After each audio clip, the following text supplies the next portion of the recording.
Good morning, dear friends. May I ask you kindly to take your seats? As we are going to start our last day of the Euronest Parliamentary Assembly.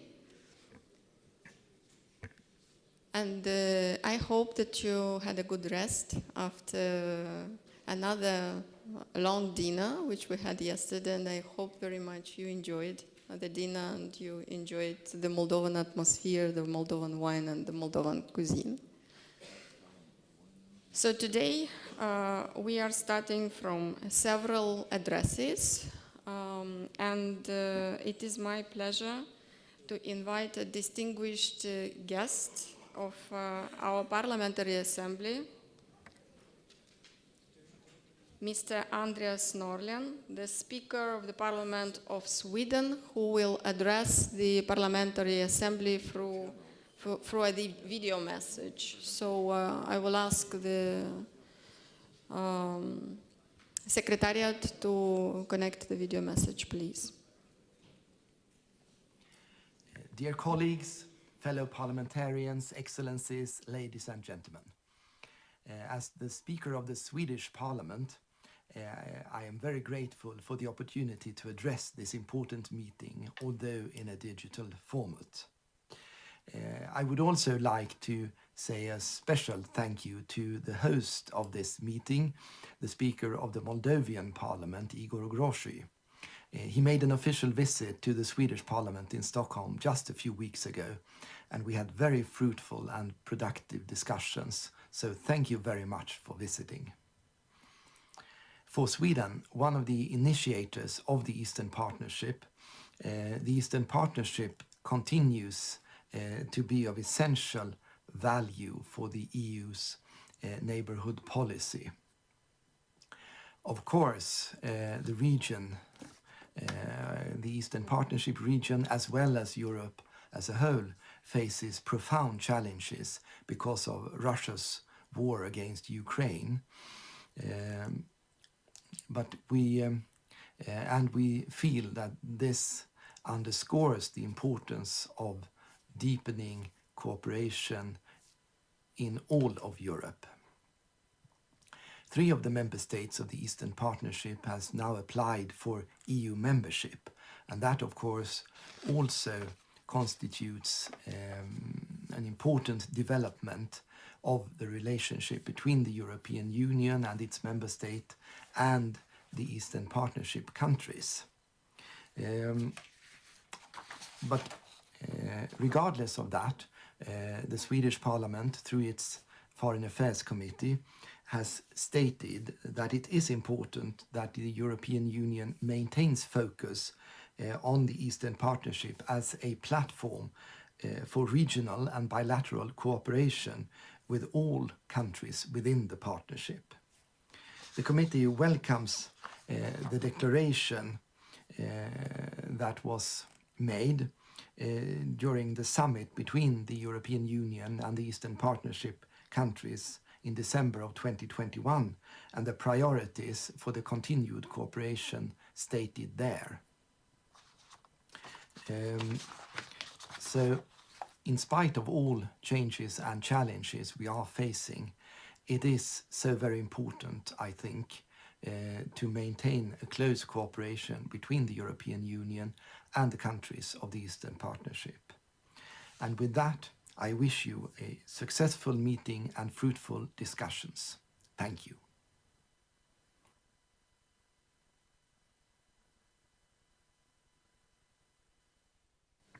Thank you very much for your warm words, and it was really a pleasure to have the Speaker of the Parliament of Sweden, which was one of the initiators of the Eastern Partnership in 2009.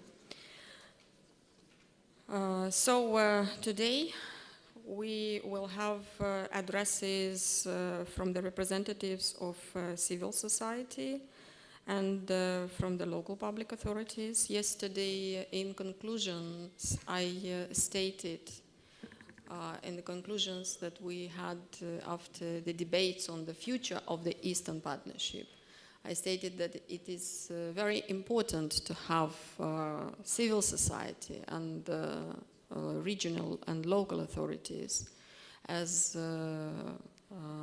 one of the main stakeholders in the process of implementing and promoting the implementation of the European reforms in the Eastern Partnership countries. So today it is my pleasure to invite Mr. Dumitru Fornea, the chair of the Eastern Neighborhood Follow-up Committee, to have a speech in front of the members of the delegations and the members of the European Parliament. So please, Dumitru, the floor is yours. Thank you very much, Ina. Your Excellencies, distinguished Member of Parliament, honorable guests, ladies and gentlemen. As chair of the Eastern Neighbors Follow-up Committee of the European Economic and Social Committee, I am most honored to represent the ESCC at the ordinary session of the Euronest Parliamentary Assembly and to witness the importance that you grant to civil society. I am also very happy to be here in Moldova, a country which is very dear to me and whose resilience has been tested repeatedly. Allow me to say that the ESCC stands by you and supports you in all your endeavors. We believe that your future, it is in the European Union, and as a committee, we will do everything in our power to assist you on this path. We are gathering in what are probably the most challenging times for our continent in the recent history. Our very future and the future of our values and principles is being decided in the Eastern neighborhood. We have been living through a series of crises. Just when the pandemic seemed to be under control, we were barely able to enjoy a moment of relative calm before an even bigger threat appeared: the full Russian invasion of Ukraine and subsequent security, refugee, food and energy crisis, and soaring inflation. Let me express my belief that none of our governments will be able to face these challenges without the engagement of civil society. Businesses, workers and NGOs across the EU and the Eastern Partnership region have shown remarkable resilience, adaptability and flexibility. On many occasions, they work hand in hand with local and national authorities, even taking in the steering wheel in some cases, in order to sustain civil society so that it can continue to bring hope and relief in these difficult times, and to ensure the design, implementation and monitoring of key reforms. We need to support and respect it. Unfortunately, we regularly witness the opposite: shrinking space for civil society, ignoring of its voices in decision-making, and intimidation of its leaders. The ESCC is proud to participate in fully functional bilateral civil society platforms with Ukraine, Moldova, Georgia, and Armenia. Their role is to monitor the implementation of the EU agreement signed with these partners from the civil society perspective and to make recommendations to the parties. The deliverables from each meeting are also shared with relevant parliamentary association and partnership committees, whose chairs are regularly invited to take part in the platform meetings.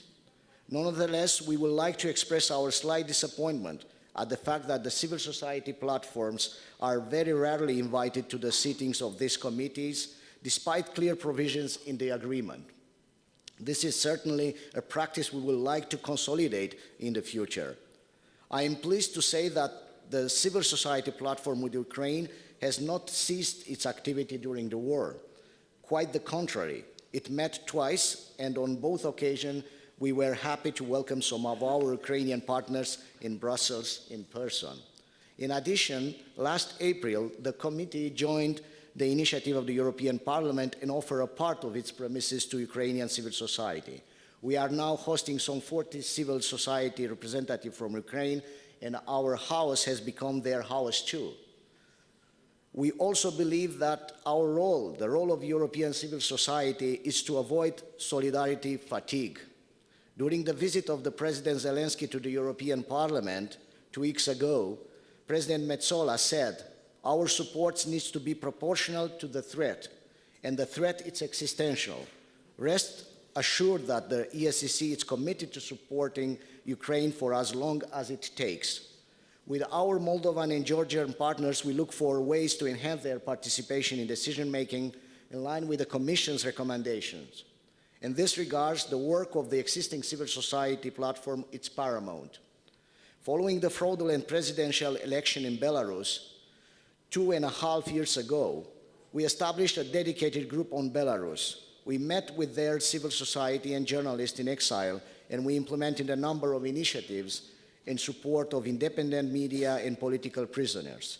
In this regard, I would like to highlight the role of the Eastern Partnership, which, despite some critical voices, remained the main channel for exchange with Belarusian civil society.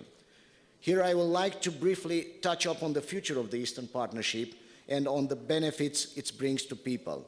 Our 6 partners have different ambition when it comes to EU integration, and we certainly acknowledge that. But they also share common interests, such as connectivity, digitalization, and green development, for which being together under Eastern Partnership umbrella means being stronger. This is where we see the clear added value of this policy. To conclude, I would like to reiterate our profound interest to enhance cooperation with Euronest Parliamentary Assembly, as well as with dedicated association and partnership committees, and as we believe that such exchanges can only be beneficial for both sides. Thank you very much, Ina. Thank you very much, Mr. Kubilius, for inviting us in this meeting, and I wish you all best of luck. Thank you.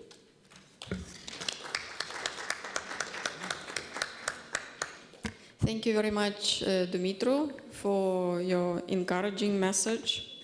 It is very important that during these very challenging times, the platform of Eastern Partnership Civil Society Forum was continuing its activity in Ukraine, and we all understand how important the role of civil society is in Eastern Partnership. And we were stressing the attention on the fact that civil society needs to be promoted during the next years as well, when we will rethink the format of the Eastern Partnership according to the latest developments in the region. So we follow the agenda, and it is my pleasure to present to you Mr. Pavel Branda, from European Committee of the Regions, the Conference of the Regional and Local Authorities of Eastern Partnership. It is a pleasure to invite you with an address in front of the members of the Parliament. So the floor is yours. Thank you very much, dear Mrs. Co-President Coseru, Mr. Co-President Kubilius, dear members of the Parliament, Your Excellencies, ladies and gentlemen. It is both an honor and a pleasure to address the Euronest Parliamentary Assembly on behalf of the European Committee of the Regions. I'm here also today on behalf of CORLIB, the Conference of the Regional and Local Authorities for Eastern Partnership, as a member of its bureau. Eastern Europe now looks quite different than it looked at the end of the year 2021 and beginning 2022. Our host, the Republic of Moldova, is now an EU candidate country, together with Ukraine, which is still fighting against the brutal and unprovoked Russian aggression. Georgia's European aspirations also were clearly confirmed. These developments, which have profoundly changed the geopolitical and economic circumstances, not only in Eastern, but in the whole Europe, I must say, called for the rethinking and reshaping of the Eastern Partnership as the main multilateral framework for cooperation between the EU and its Eastern Partnership, Eastern partners. What applies to the Eastern Partnership in general also applies to CORLIB as its important local and regional aspect. The war against Ukraine is rightly in the focus of joint efforts. Enormous resources are devoted to help Ukraine. Regions and cities and villages in our countries in Europe are trying to help the refugees and also develop the peer-to-peer cooperation with our Ukrainian partners. The working group on Ukraine will meet on 24th February in Gdańsk to show solidarity to the Ukrainian citizens and to pay tribute to the commitment of their mayors 1 year since the start of the Russian military invasion. We will assess their needs at local and regional level, but also address the issues of transparency and fight against corruption in local regional authorities. Also, the European Alliance for Cities and Regions for the Reconstruction of Ukraine, that the COR set up with its partners associations, works together with the European Commission and its recently launched Donors Coordination Platform to direct help of European cities and regions towards their counterparts in the war-torn country that need it most. Ukrainians are fighting for their country's independence and territorial integrity, but even more than that, they're fighting for the rule-based international order, for the right of each country to choose its own path. These are essential European values, so we will not tire in our support. As the war went on and Ukraine and Moldova became EU candidate countries, with Georgia following the same path, many in the EU and outside started questioning the sense and added value and of the continued functioning of the Eastern Partnership, and therefore also CORLEAP representing the territorial dimension.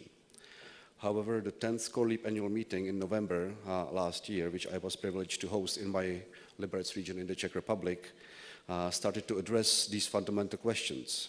We think that Eastern Partnership retains its value as the main multilateral framework for cooperation among our Eastern partners, whether they wish to become once EU member states or not. This framework is also useful in the current very challenging times. At local and regional level, the same applies to CORLEAP as the Eastern Partnership territorial dimension. At the request of the EU Council Presidency, the European Committee of the Regions in its plenary session next month will put forward concrete policy proposals on the future of Eastern Partnership from local and regional perspective. Those are just some key elements. The Eastern Partnership should continue its work, remaining the leading forum and framework for cooperation with the neighboring countries. Nevertheless, it should be redesigned to support the EU accession process of Ukraine and Moldova and the European aspirations of Georgia while staying relevant for all participants. The future Eastern Partnership may, in some projects and aspects, include openings towards countries of Central Asia and the Western Balkans. More focus should be put on specific projects bringing added value to the citizens level, such as food and energy, security, transport and mobility, combating disinformation and cyber threats, issues that are dealt with at local level. Local and regional authorities can play a significant role in defending and promoting these values and goals in regions and local communities. The Eastern Partnership and CORLEAP should become more result-oriented, adapting their tools and operation formats to better respond to the partners' needs, including pre-accession capacity building. The European Commission and national governments should involve local and regional authorities in the process of setting cooperation priorities with territorial impact, such as energy efficiency, environmental protection and climate action, connectivity, decentralization and public administration reform, and support of civil society. Representatives of CORLEAP need to be included in the relevant Eastern Partnership platforms. Our Committee of the Regions and CORLEAP plan engage more, bringing local and regional authorities from the Eastern Partnership countries and EU member states closer together through peer-to-peer learning and people-to-people cooperation. Actually, those are the specific projects that have the biggest added value, because when you look down to the ground, for example, when we hosted delegations of mayors from Moldova, Ukraine, Georgia, we found out that the problems on the ground are basically the same that we deal with. So there is much room for exchanging experiences and learning from each other. To ensure success, the European Committee of the Regions and CORLEAP are exploring possibilities for cooperation and creation of synergies with a wide range of partner organizations. This is also the topic of the forthcoming CORLEAP report by my colleague Mrs. Dulkiewicz, the mayor of Gdańsk from Poland. We will explore these perspectives together at our forthcoming CORLEAP Bureau meeting in Brussels in March, and also next annual meeting in Batumi in September in Georgia. Thank you very much for your attention.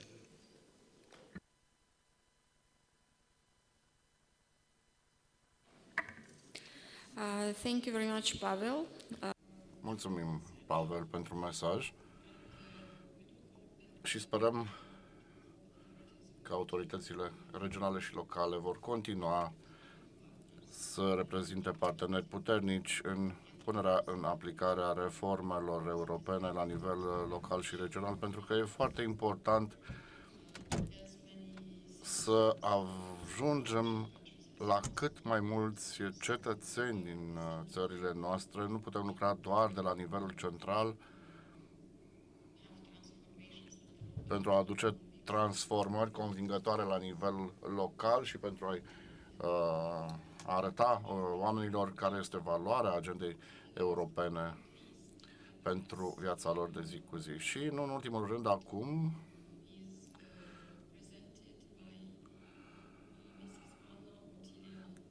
dau cuvântul doamnei Ana Otilia Nuțu, co-președinte a societății civile Parteneriatului Estic. Este plăcerea mea să vă invit să luați cuvântul în fața membrilor Parlamentului și este plăcerea mea să o prezint pe Ana pentru că am lucrat împreună. Mulțumesc și ai cuvântul. Pleasure to see you again, and thank you very much, everybody, for being here. Dear members of Parliament, dear Eastern Partnership friends, and distinguished representatives of EU institutions and member states. I'm very honored to speak to you today on behalf of the Eastern Partnership Civil Society Forum. In the past 2 days, we heard a lot of good ideas about the future of the Eastern Partnership, and it is my pleasure to share with you the views that we have and the thoughts that we have going forward. Russia's war against Ukraine has fundamentally changed the way in which the European Union looks at the Eastern Partnership region and policy, and the way the Eastern Partnership countries themselves value the relationship with the EU. Our collective shock to the brutality actually built a historic moment, and this historic momentum is something that should not be missed. The Eastern Partnership region has evolved into a complex and multi-speed one, with the 6 EAP countries advancing different but equally meaningful expectations and ambitions vis-à-vis the EU. Regardless of the different level of desired engagement with the EU, all 6 Eastern Partnership countries urgently need a renewed policy offer that learns from the past, acknowledges the changed realities and the strategic context, and meets the needs arising from both the ongoing war and the post-war reconstruction of Ukraine. In short, this would be a policy that is fit for the challenging times the region is facing. Yesterday we discussed all about the future of the Eastern Partnership. But we are 1 year into the war, and unfortunately, we are still brainstorming.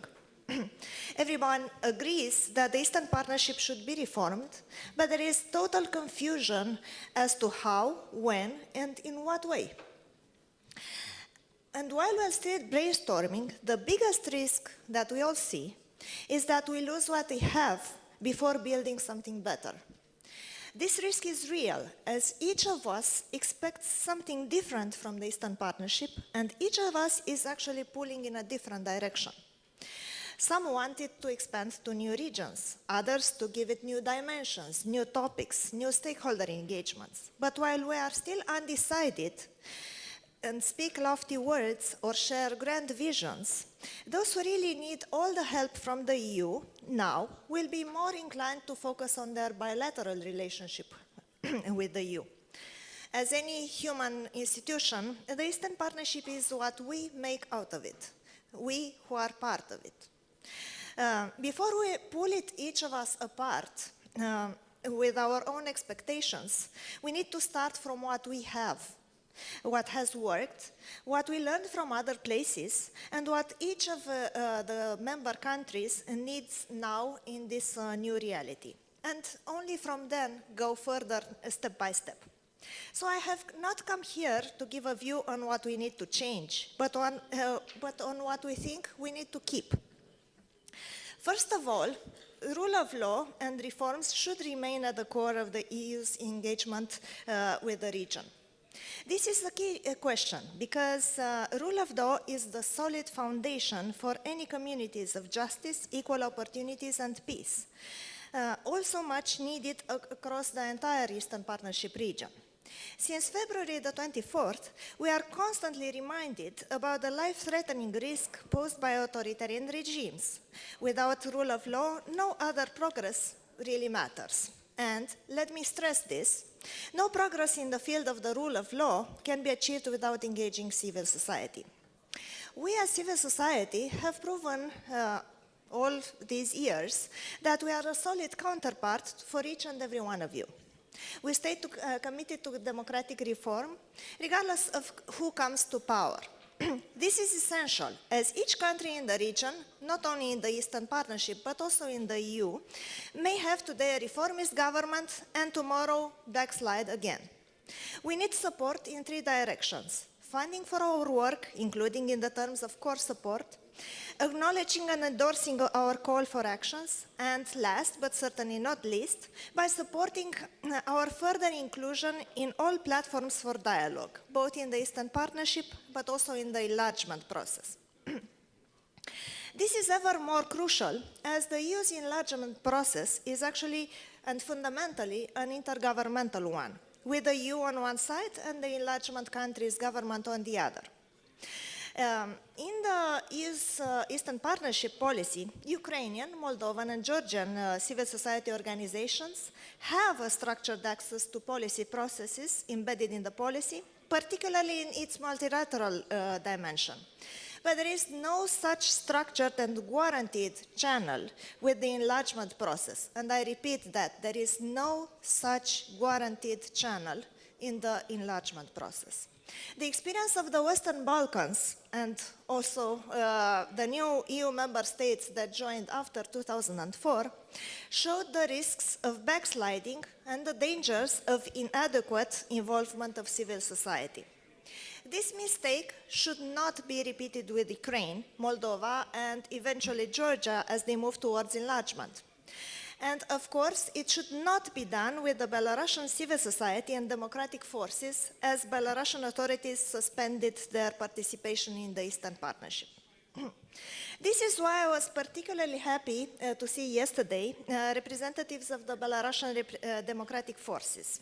We have been actually advocating inside EAP CSF for the inclusion of the Belarusian democratic forces in political and policy formats, and we are very pleased to see them here. And I hope that we will continue to say 6 and not 5 Eastern Partnership countries. This is one key step to invest in Belarus's democratic future long-term, and is particularly important since for Belarusian democratic forces, the Eastern Partnership policy framework remains the only channel of engagement with the EU and the other EAP members. This goes both ways. For the EU, the Eastern Partnership is a unique avenue for cooperation with the Belarusian democratic forces that should be cultivated and further developed.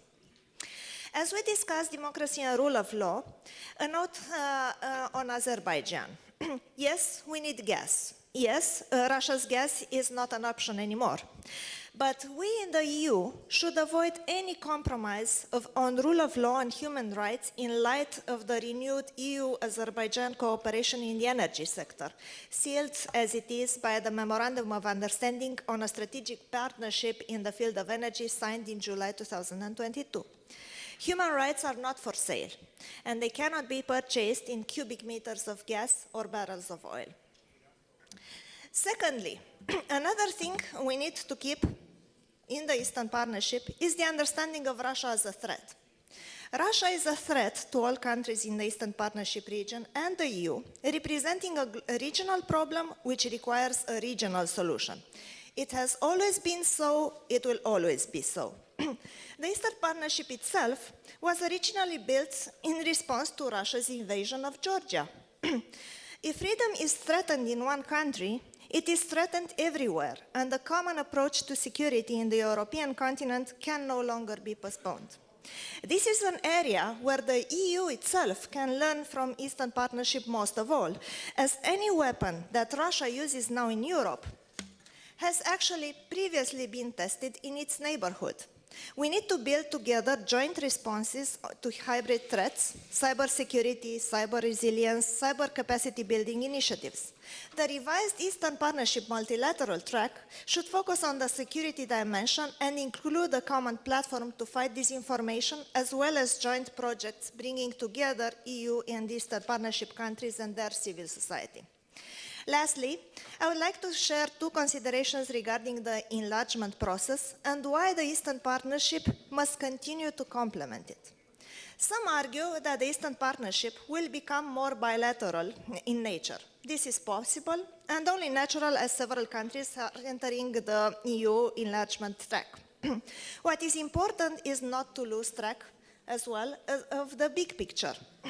Not to forget that the EU itself is just one of the most successful multilateral projects in the world. We built it on several fundamental values, which stopped us from wars of aggression and enabled us to enjoy freedoms and prosperity. Multilateral cooperation must remain an integral part of the Eastern Partnership to make sure that neighbors continue engaging with each other, laying grounds for long-lasting, peaceful cooperation, just the European way. My second consideration has to do with the credibility of the enlargement process and coherent communication. There have been all sorts of talks about the timeline of EU accession for Ukraine in particular. While we wish, as much as probably all of you here, for Ukraine and Moldova, and possibly Georgia, to become part of the European family as soon as possible, I urge you to consider it as an act of responsibility to rein in expectations about the timeline for EU accession. The higher the expectations rise, the bigger will be the disappointment and disillusion with the process. What we need to focus instead is that the accession process in itself is a gift. It's a precious gift. For all countries in the 2004-2013 waves, pre-accession was actually the best time for institutional reforms, and some of us who joined in this wave backslided after the accession. So build on it.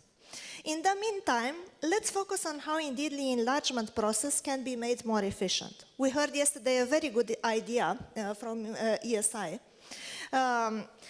on how we can move away from the current binary in or out regime for EU membership, where the applicant is simply excluded from key benefits until all the conditions are met. Let's think differently this time. Let's identify and build consensus over areas where accelerated process of sectoral and institutional integration can happen and work towards that hand in hand. Why not give a country in steps access to the single market, entry into this or that institution, and keep the hope and the engagement in the process? Since my time is up, I will stop here, but I look forward to the continuation of this discussion about the future of Eastern Partnership. Thank you very much for your attention.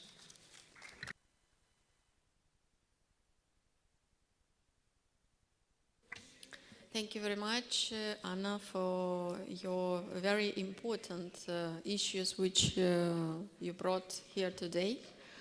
We really hope that Eastern Partnership Civil Society Forum will continue its important work and will strengthen civil society in all the 6, as you stressed out, in all the 6 Eastern Partnership countries, and please continue to involve colleagues from Belarus in your activities, as it is extremely important to reach out in Belarus on the ground and to continue what has been done by the Eastern Partnership Civil Society Forum in the past. So thank you very much once again, and it's a pleasure to have you here today.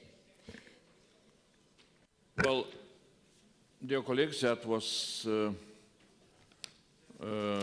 our item on agenda number 5. Now we are moving to item of our agenda, which is number 6 and partly number 7. So presentation by the co-rapporteurs of the standing committees of draft resolutions contained in the standing committee reports, and then also presentation will be of urgencies.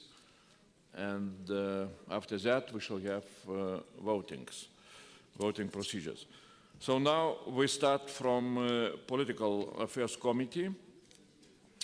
I would like to remind that on Sunday here we voted for a final report of the committee, and the report was approved, and thanks a lot to all the members of the committee. Also, I would like to inform that by the deadline, which was 19th of February, 13 amendments have been received, and you have them also in your packages. Now, I would like to invite, first of all, co-rapporteur Maria Karapetyan from Armenia to briefly present the report. And of course, I need to excuse that Mr. Pollack from European Parliament as a co-rapporteur was not able to join us. So Maria has 5 minutes to present the reports. And I would like also to inform you that after that there will be possibility to discuss in the same way as we were discussing yesterday. So if you would like to speak on this committee report, now it's time for you to what I called catch the eye procedure. I mean, show your willingness to speak. And after Maria will conclude its presentation, we shall go into such kind of discussion. So Maria Karapetyan, please, floor is yours. Thank you, Mr. Co-President. Dear colleagues, in the interest of saving time, as a co-author of this report of the Political Committee, I would like to simply acknowledge the work that the lead co-author, the member of the European Parliament, Honorable Pollack, has carried out in writing this report. I would like to also acknowledge the work of all of the members of the European Parliament and the national delegations in the Eastern Partnership that have tried to make the report better with the amendments that they have suggested. A third acknowledgement would go to the Secretariat that has assisted us in drafting and bringing these reports to this plenary session. And I would now suggest to proceed with the political discussion of the report and the final round of amendments. Thank you very much. Very short presentation. Thanks a lot. But now I'm looking who would like really to take the floor to speak on the content of the committee report. Yeah, so please, Tahir.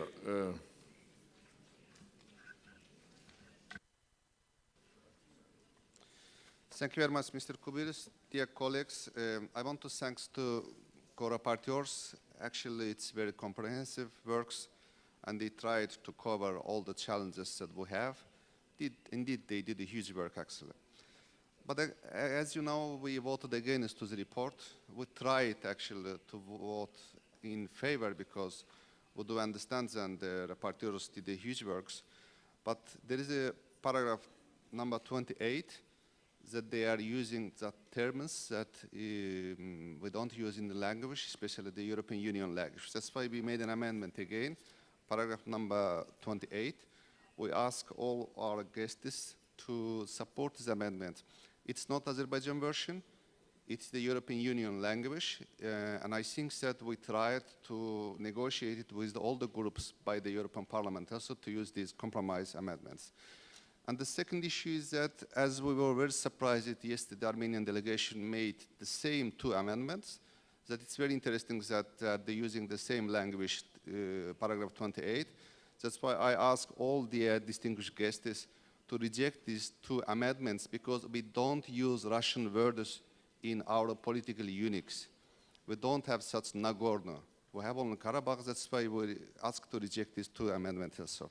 Thank you very much.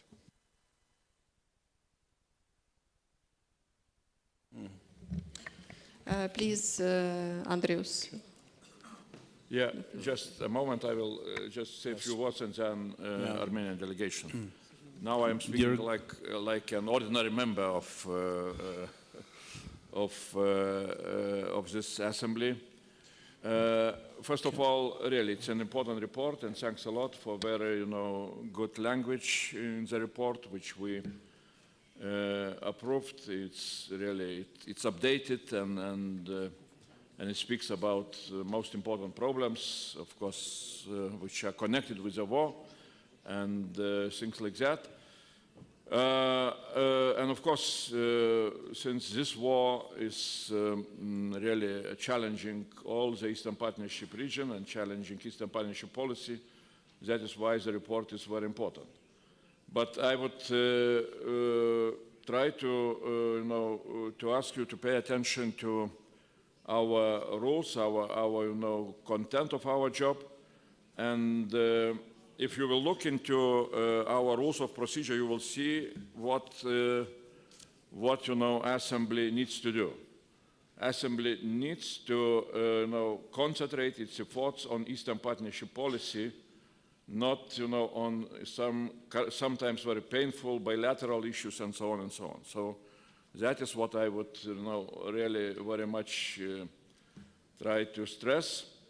And second, I think that committee report which was approved really with all the amendments which were presented before the votes on Sunday, really is very balanced. So now I see that some amendments which are presented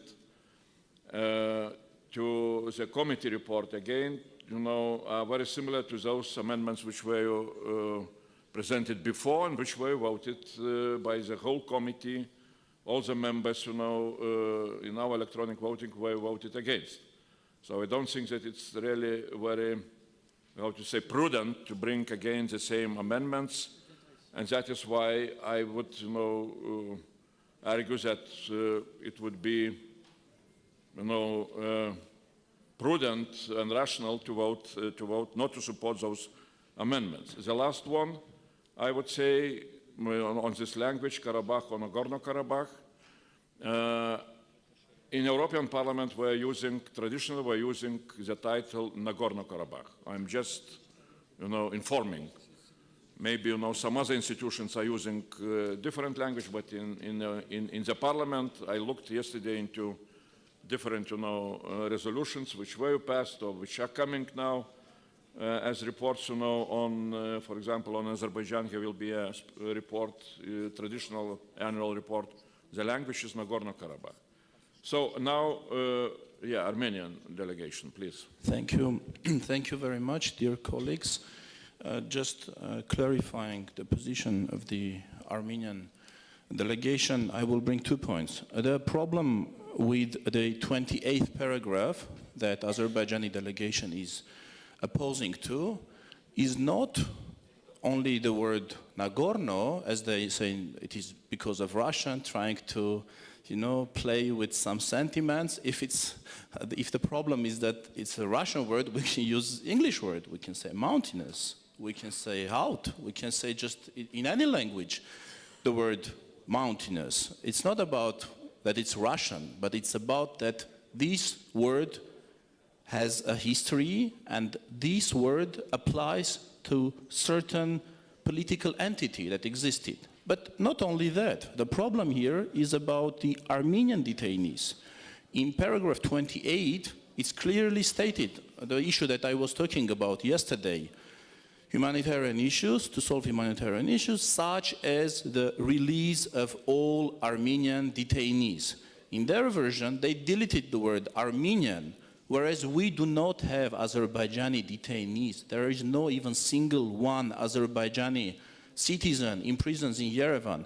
There were two criminals who killed a 14-year-old Armenian guy, and we returned even them after the war. The two criminals who were convicted to different measures of imprisonment, even them we have returned, not only prisoners of war, but even two criminals. But now, right now, there are 33, it's confirmed, and yesterday our Azerbaijani colleague has confirmed that 33 Armenians are now in prisons in Baku. And by voting for Azerbaijani version now, what we will just blur the notions. We will say, okay, we call on, like it's done very often, we call on both sides to return detainees, whereas our side do not have detainees. We cannot just return anyone. There is not even a single Azerbaijani citizen in Yerevan whom we can return. So I call on you to not to neglect this really urgent humanitarian issue, and to call on Azerbaijani side to return Armenian detainees, in fact, hostages. Thank you.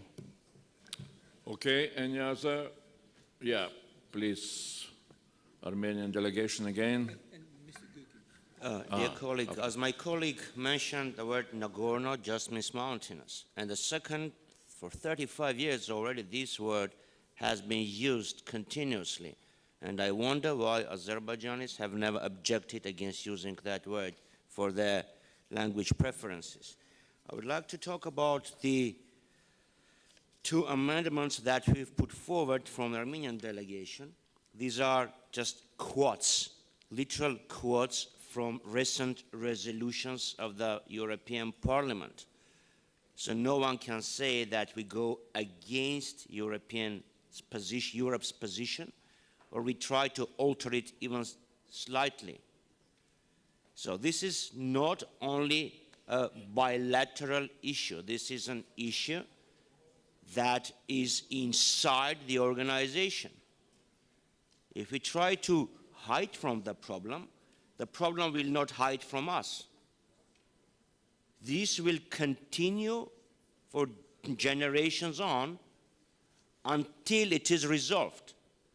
So if some people are tired of hearing about this issue, they shall do their best and assist to the solution of this problem, and not urge the two countries to take this issue away and discuss bilaterally.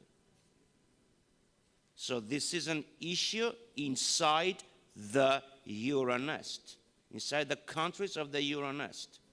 So I urge our distinguished colleagues to second the resolution, two resolutions of the European Parliament, and use the same language and use the same political message in the resolution of the Euronest Parliamentary Assembly. Thank you very much.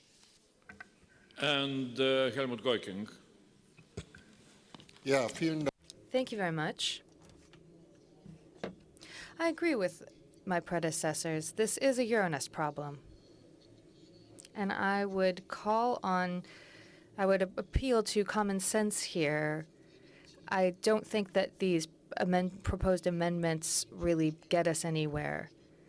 We need to have common sense and withdraw these amendments, and I would therefore agree with my predecessors to say that yes, this is a Euronest problem, and I would try in Brussels to move Euronest and the players here to put together a task force with representatives from Armenia and Azerbaijan and Euronest to really focus on this task. Whether that would get us anywhere, I don't know, but let's not try and obstruct anything. And in order to not obstruct anything, I would say let's be reasonable and say, okay, we made this decision on Sunday, we accept the decisions, and we withdraw the amendments. I think I would be very happy about that, and I think that would bring us forward. And I think with Armenia and Azerbaijan, we should do everything we can to resolve the situation in a good amount of time. Thank you.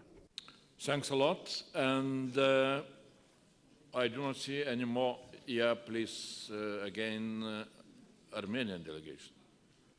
This one, it's from Azerbaijan. Oh, sorry, yeah, sorry. Yes, Mr. Kubilius, just I would like to call on all of our colleagues and also including Armenian colleagues to just refrain from going to the position that divides us. This is in difficult times. Now we have to focus more on the issues that brings us together. As Armenia and Azerbaijan, we have to find peace between our nations, countries, and it's about time that we spoke about the normalization of our relations, looking for the ways to achieve peace, final and durable peace. And that's why, of course, it's better to come together, to join our efforts that not divides us, just bring us together. I would like to ask you to support the position that brings us together, all three Caucasian nations. Thank you. Okay, good. Thanks a lot. Good proposal. I do not see any more those who would like to speak. So that was, on the political committee. After all the discussions, we shall vote, but that would be, after we shall conclude all presentations and discussions on different committee reports and resolutions. So now we are moving to Economic Integration Committee, which again also adopted its report on Sunday. And good job. Thanks a lot to everybody who was working. Also amendments, here was a deadline to present amendments, but no amendments have been received. So it means that committee did really a great job. And I would like to invite co-rapporteur who is present here, Tahir Mirkashvili from Azerbaijan. You have 5 minutes to present the whole report. Thank you very much, Mr. Kubilius. As you know, the topic is on capital cities, economic development, and challenges in the post-COVID-19 reality. It's indeed that the COVID-19 had a considerable negative impact on the capital cities of the Eastern Partnership countries, involving central and local authorities. Authorities tried actually to find alternative ways and seek for solutions for minimize the general damage of the pandemic on capital cities, following to the fact that an outcome of the pandemic on specific regions will differ within individual Eastern Partnership countries.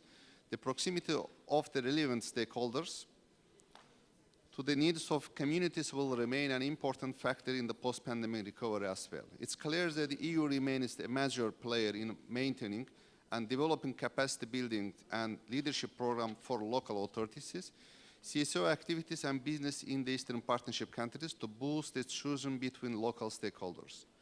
The report touched the situation in Yerevan, Baku, Tbilisi, Kyiv, Chisinau, and Minsk. We analyzed the economic growth, social life, and state support programs. The regional assessment identifies COVID-19 as one of the main factors impacting labor migration dynamics in our regions. In this regard, the pandemic significantly decreased people's mobility, which led to an increase in unemployment in capital cities. We analyzed also and devoted part of the report to the post-COVID area, opportunities and challenges. We believe that economic recovery policies should align with long-term structural needs to provide new impetus for productivity growth. As Mr. Kubilius actually mentioned, we received 56 amendments. 51 of them were adopted by voting members, and we didn't get any more changes to the report. That's why I ask again to accept and to vote in favor for the report. Thank you very much. So, thanks a lot. We do not have another co-rapporteur, so it means that the report was presented. Now we're opening again possibility for discussion. Are there anybody who would like to speak out?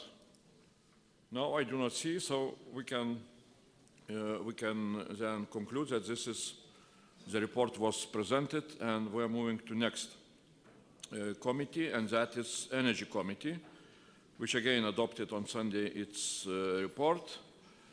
By the deadline for amendments, 3 amendments have been received.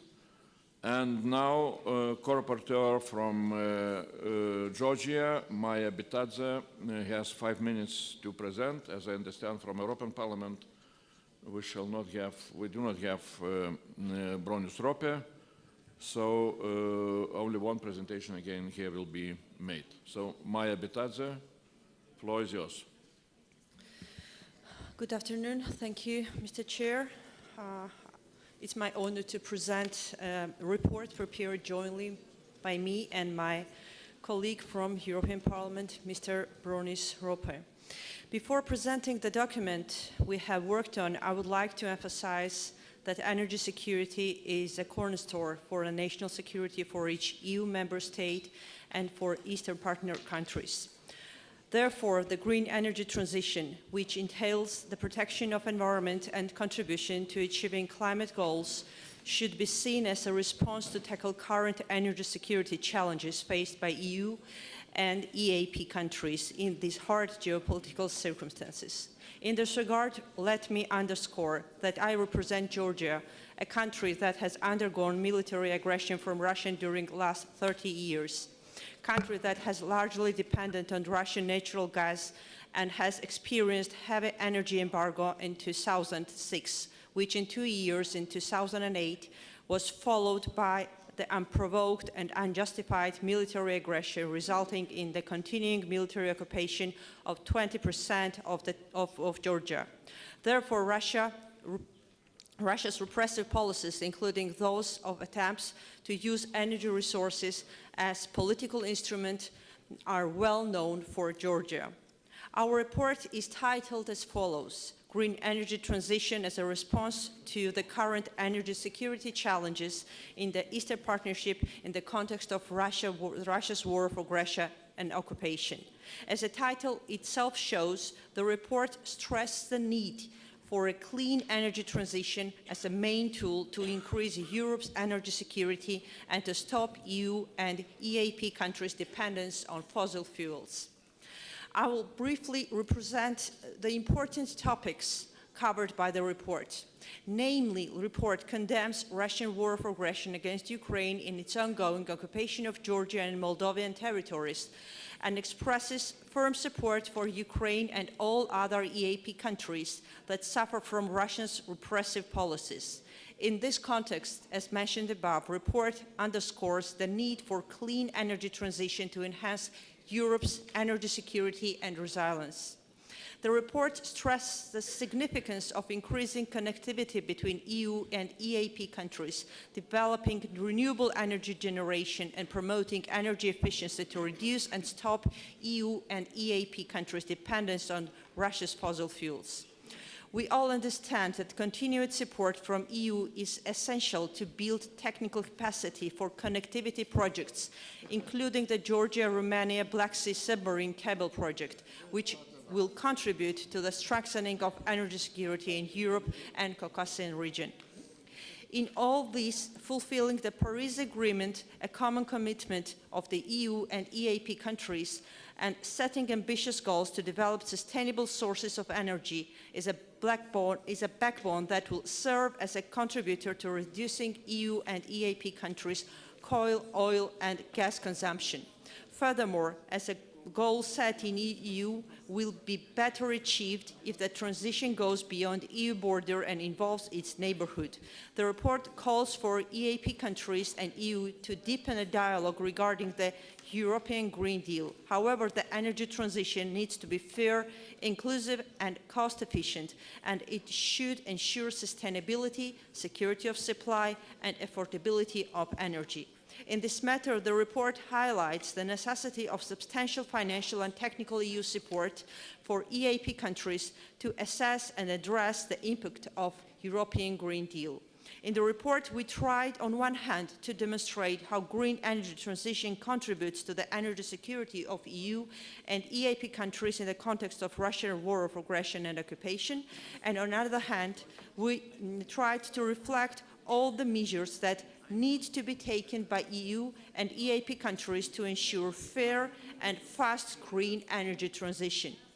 In the end, I would like to thank all my colleagues, and especially my colleague, Mr. Bronis-Rope, for a productive and constructive working progress, and I would like to thank Secretariat for assistance and all delegations for the contributions and amendments. Thank you very much.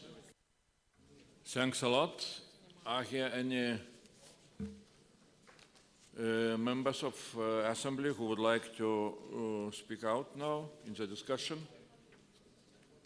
Again, I do not see. Everybody had a possibility to speak during committee discussions. So now we are moving then, thanks a lot to presentation, to co-reporters for good job.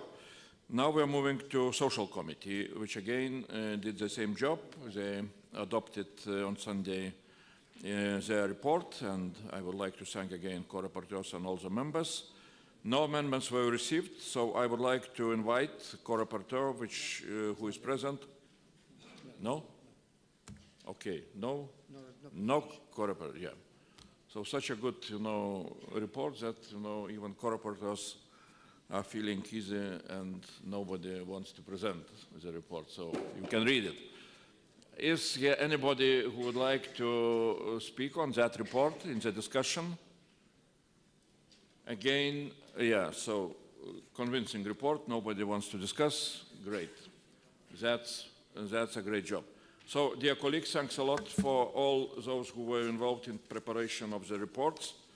We did our job with the reports, and now we are moving into next stage, and that would be presentation of the urgency resolutions.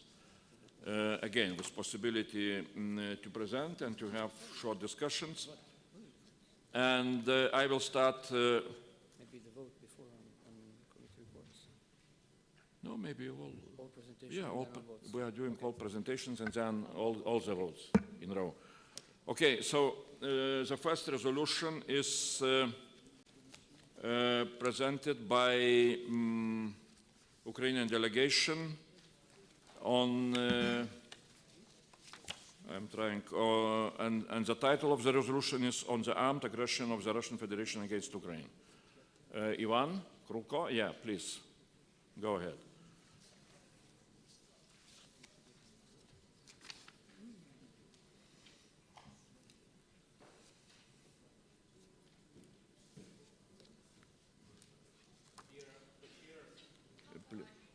Okay, dear co-chairs, dear colleagues, friends, since the 9th ordinary session of the Euronest Parliamentary Assembly in April 2021, we have witnessed fundamental tectonic changes in our region. It has been 363rd day since Russia launched its full-scale invasion of Ukraine, causing the largest war in Europe since World War II. We are deeply grateful for the 15 resolutions of the European Parliament demonstrating support of Ukraine, condemning in the strongest possible terms the Russian war of aggression against Ukraine, and underscoring the importance of coordinated international actions to make sure Russia will be held accountable for its crime of aggression and all violation of international humanitarian law. This war has caused a direct impact not only on all of our countries and regional security, but also on the EU's Eastern Partnership Initiative. Before the war, Belarus suspended its participation in Eastern Partnership Initiative and then took the side of the aggressor. Ukraine and Moldova received the candidate status for the EU membership. Georgia received the European perspective. All these developments, in fact, changed the geopolitical environment in our region. Now the time to dictate us that there is the need for changes and modernization, and it refers to the Eastern Partnership Initiative as well.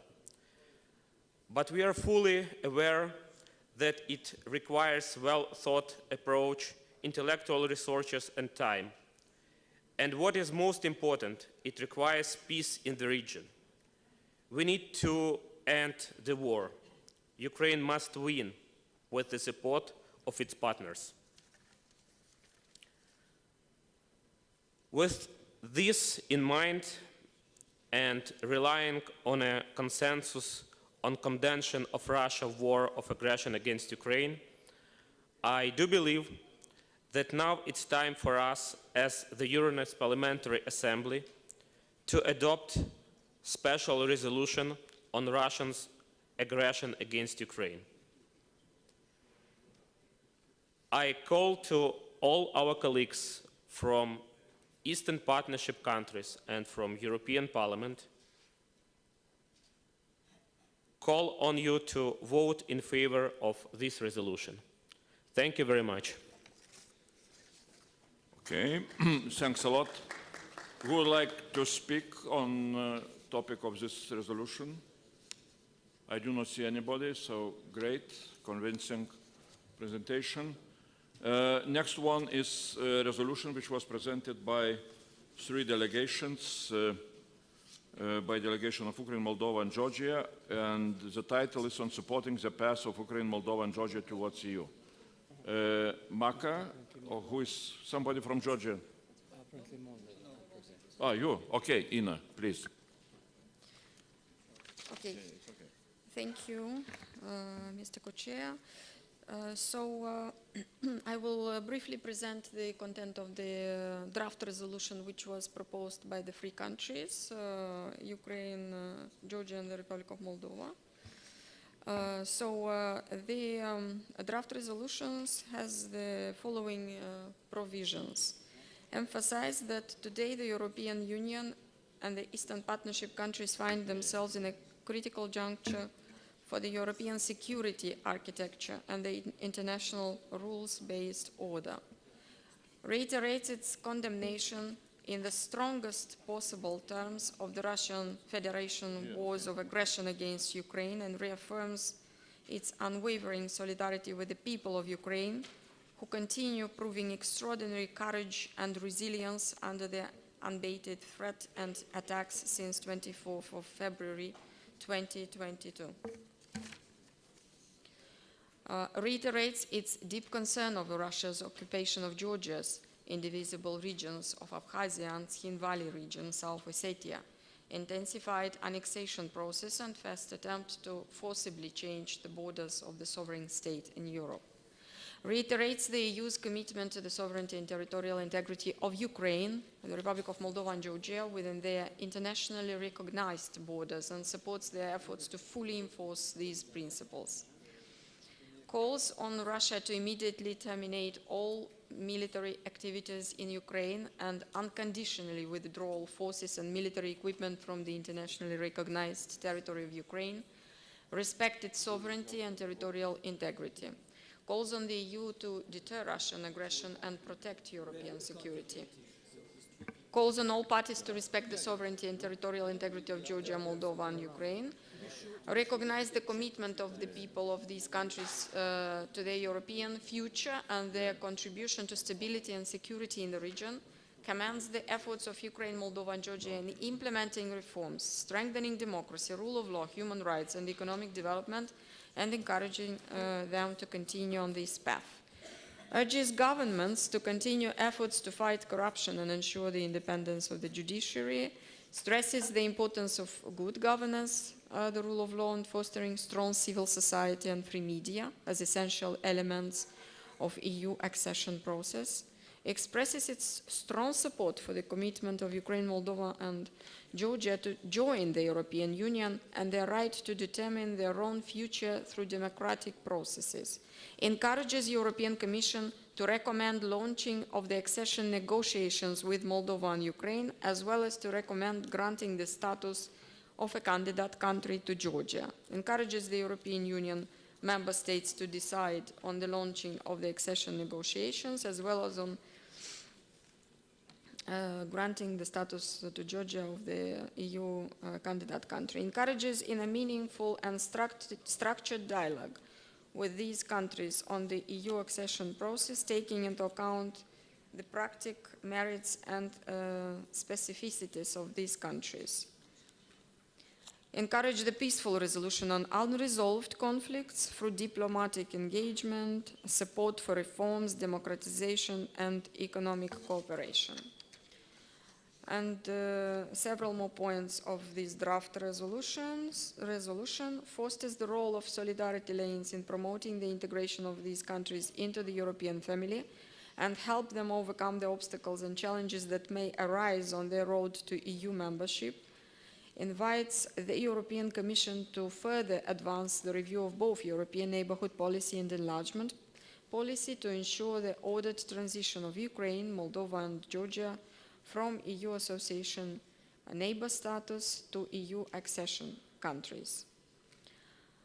Calls on the member states to give new impetus the enlargement process and deliver on their promises through concrete positive steps in the accession process of countries that seek to join the European Union and deserve to be a part of the European family.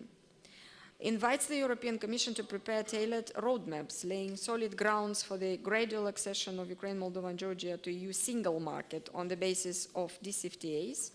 Invites the European Commission to further explore opening of the existing European Union financial instruments to Georgia, Moldova and Ukraine, bearing in mind their new status in relation to EU. Encourages the European Union to put the three countries under the pre-accession financial instruments, recognizes the value contribution of Ukraine, Moldova and Georgia to the EU common security and prosperity, and stresses the importance of their integration into EU for greater stability and security of the region as a whole. Emphasizes that the EU enlargement process is one of the most effective mechanisms to bring peace and stability to the region, encourages investments in energy, transport and digital interconnectivity of the three countries with the EU to enhance energy security, boost trade, investment opportunities and economic growth, increase people-to-people contacts and ensure greater regional stability and security. Support the exchange of ideas and increased cultural understanding and greater economic cooperation and integration with the EU and among themselves by removing the financial barrier of roaming changes. And last but not least, emphasizes the importance of the continued cooperation between the Euronest Parliamentary Assembly and the parliaments of Ukraine, Moldova and Georgia in support of the EU membership goals. Thank you very much. As I understand, Maka now wants to say a few words. Please, Georgian delegation. Thank you, Mr. Chairman. Just a couple of words as in presented draft resolution in detail, so what it is about, but just to highlight why it is important to adopt this resolution and why it is important to have this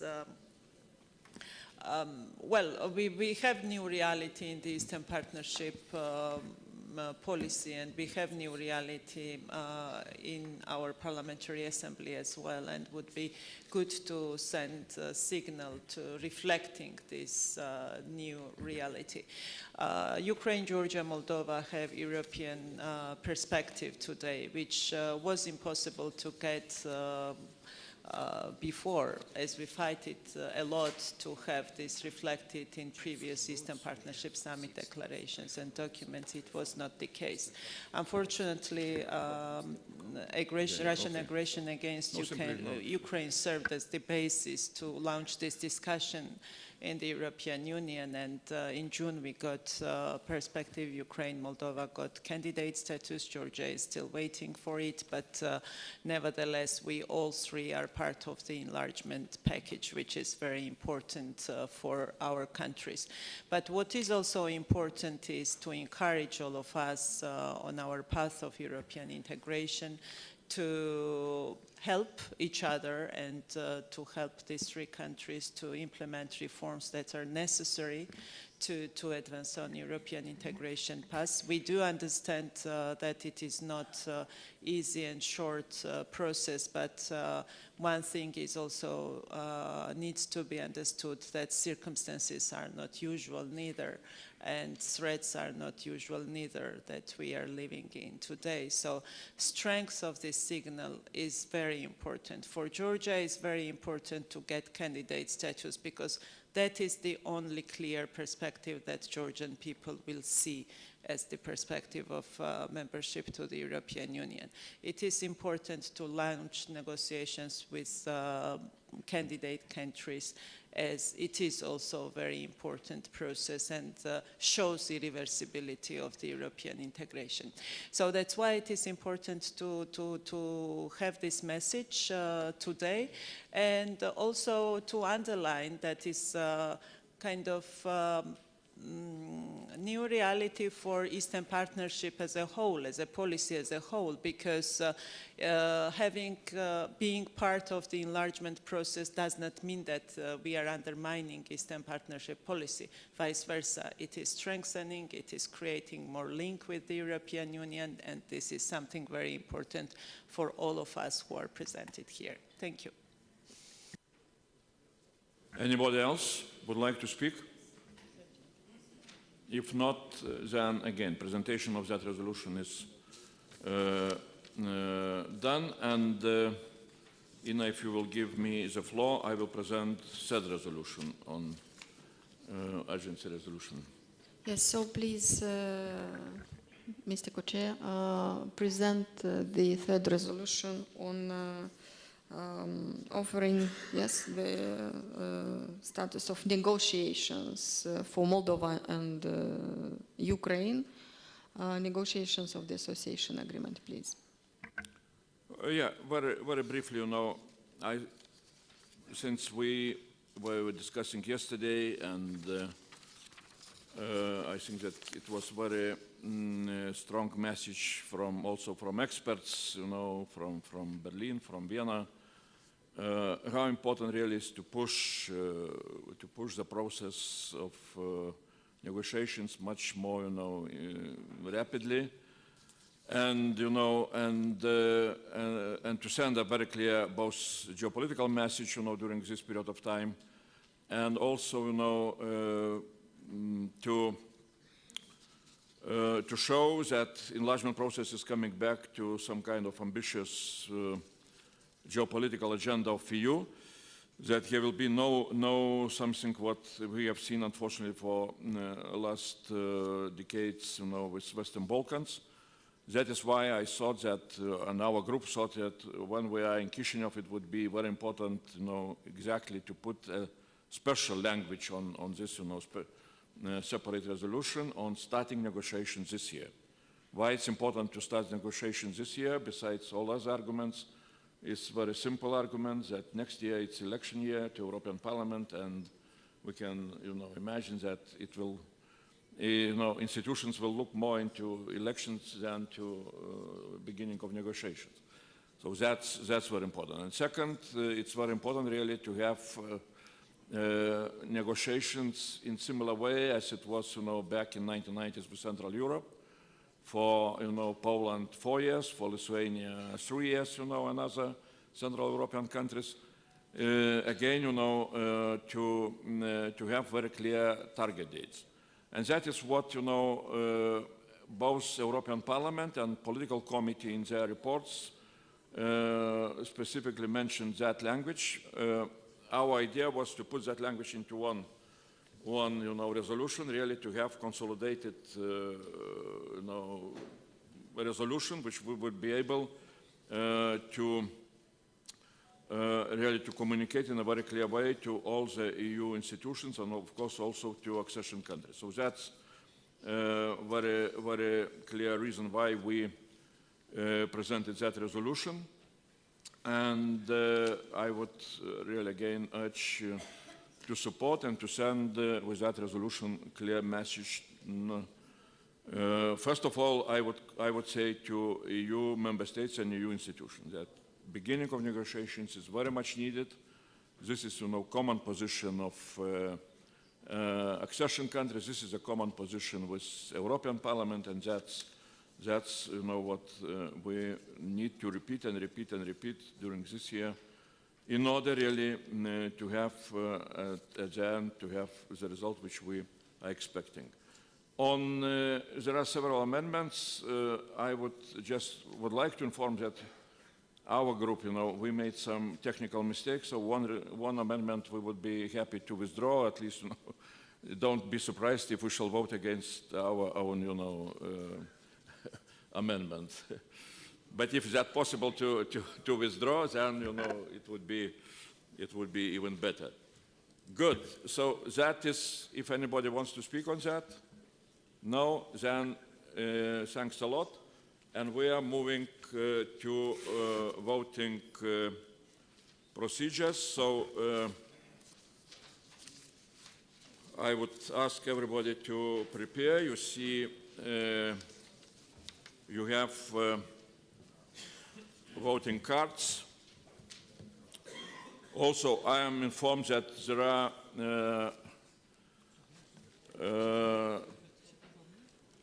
special people who will calculate the votes if that will be needed. I would remind that according to our rules of procedure, Euronest Parliamentary Assembly shall, I am quoting, shall take its decisions by simple majority of the members who took part in the vote. So, I mean, decision will be approved if those who are voting in favor have bigger numbers than those who are voting against. Abstention means people are showing that they are not participating in the vote. That is European principle, as we are doing in European Parliament.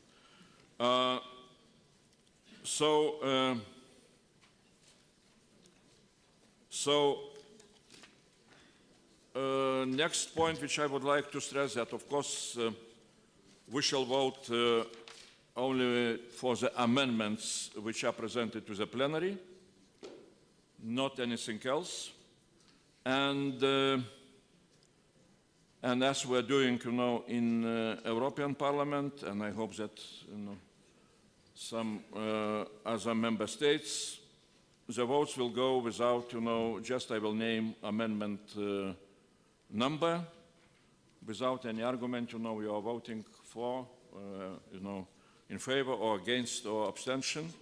And if there will be clear majority, then, I will declare that, either amendment is approved or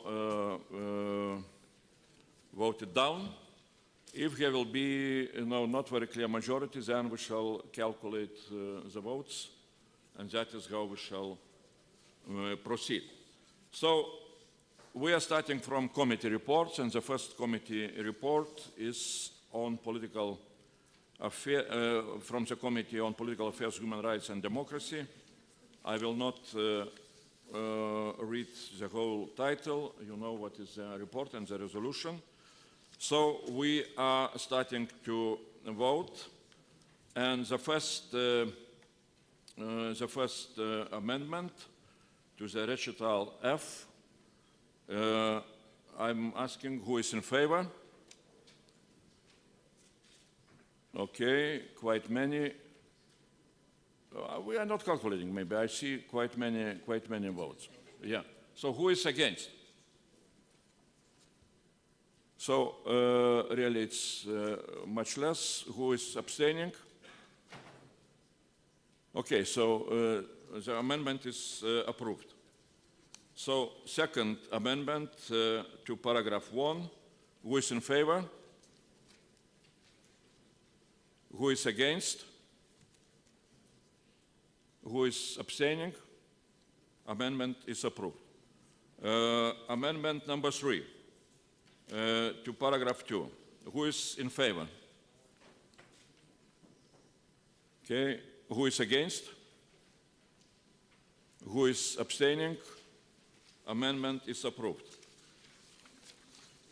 Now we are moving to Amendment 4 and 5, because those are amendments identical, so we can vote single vote. Who is in favor of that amendment?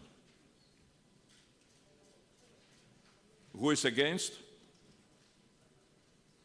Who is in favor? Oh, abstentions. Okay, majority is in favor, so amendment is approved.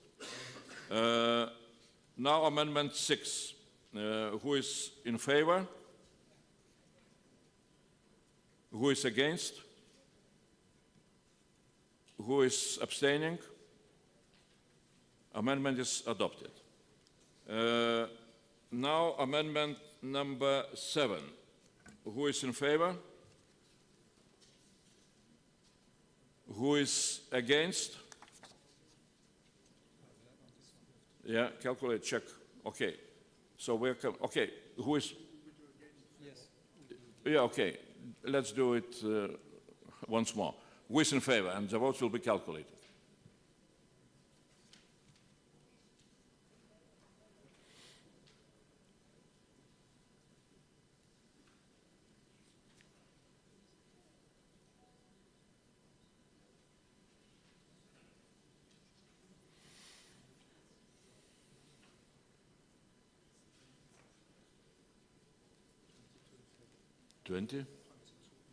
Yeah, 22 in favor. Who is against?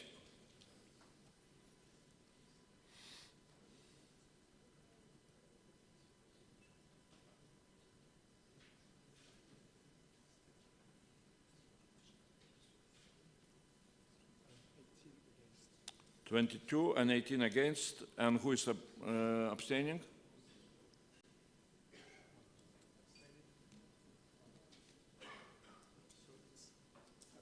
Yeah, so amendment is adopted. 22 in favor, 18 against, and 1 abstention. Now, amendment number 8. Who is in favor?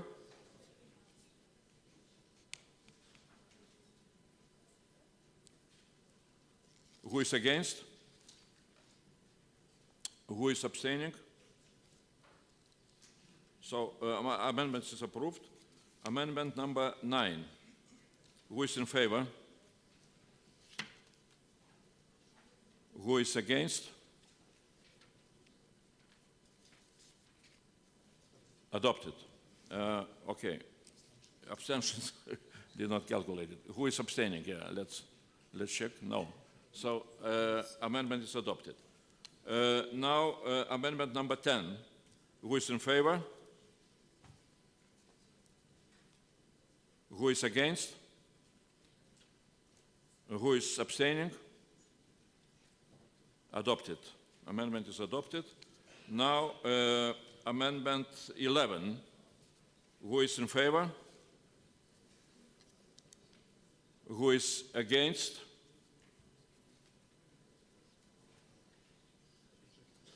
Rejected.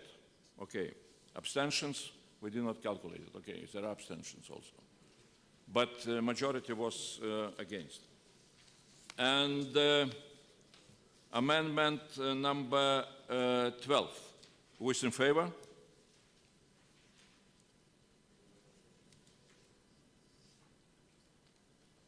Who is against? Abstentions? Rejected. Amendment number 13. Who is in favor?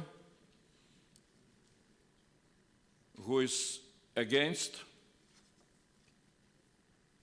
Who is abstaining? Rejected. And final vote. Who is in favor of the whole report and resolution?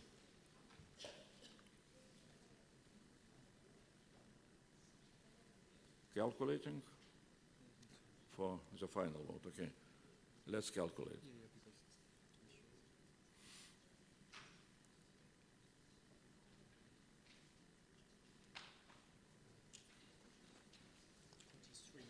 (43) 33. Who is against?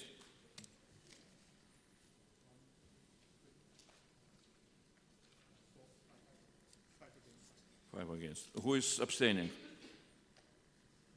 1. So 33 in favor, 5 against, 1 abstention, and the report is, and resolution with the report are approved.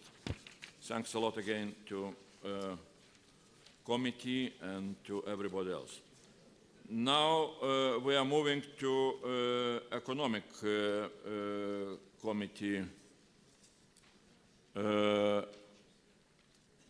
Economic report, which is capital cities, economic development and challenges in the post-COVID-19 reality. No amendments, so we immediately are proceeding to the vote for the whole report and whole resolution. So who is in favor of that report and resolution?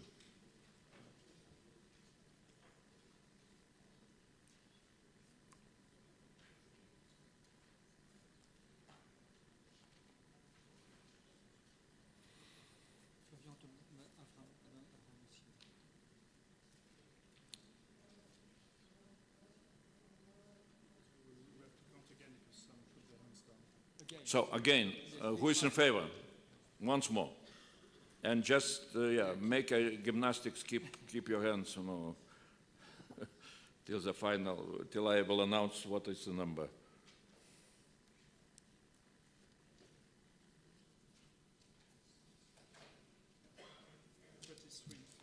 Thirty-three. Okay, who is against? 0. Abstentions? 0. So 33 in favor, and it means that committee report and resolution is approved. Committee on Energy Security, and the report, I will not repeat the title. There are 3 amendments, and we shall go with the voting procedure. So the first amendment, who is in favor?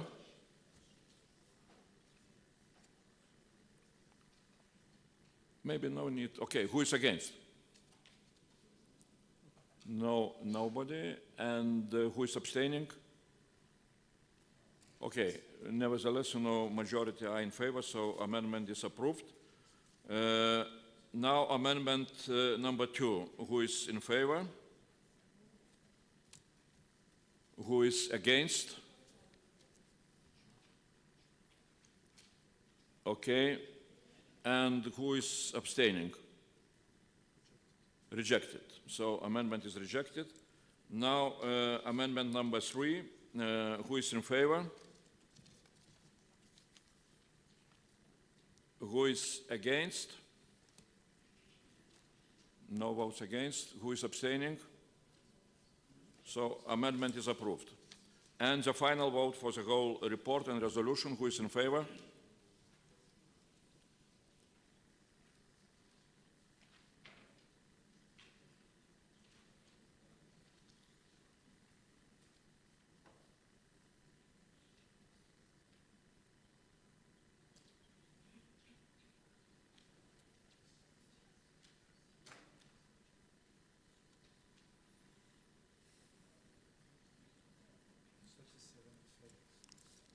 In favor. Who is against?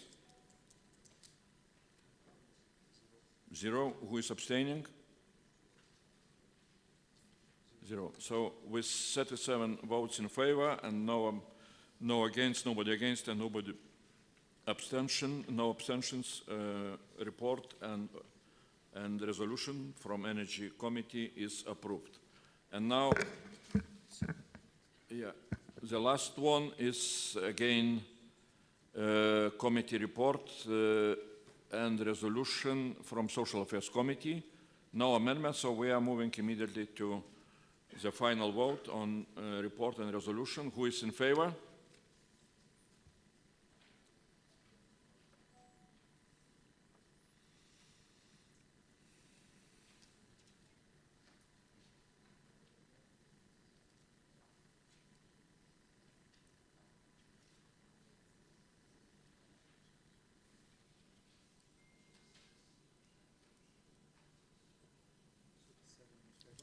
Thirty-seven in favor.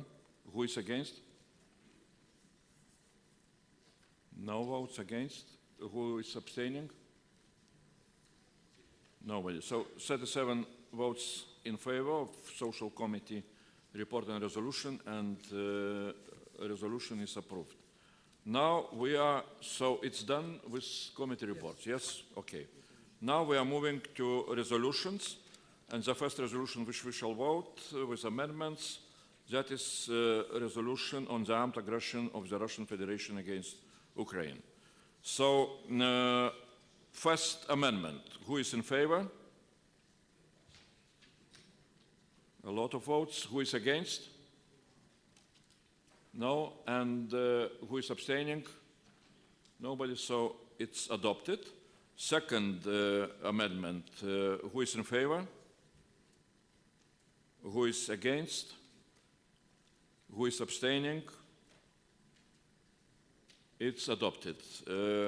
Third amendment. Who is in favor? Who is against? And who is abstaining? It's adopted. amendment number 4. Who is in favor? Who is against? And who is abstaining? Is adopted. Amendment number 5. Who is in favor? Who is against? Check. Yeah, okay. So we are checking. So, okay, who is in favor?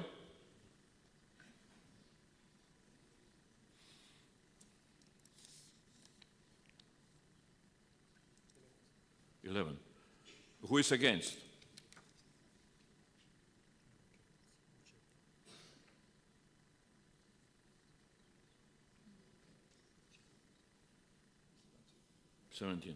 Who is abstaining? 2. So rejected. Amendment is rejected. Now we are moving to amendment number 6. Who is in favor? Who is against? Checking? No?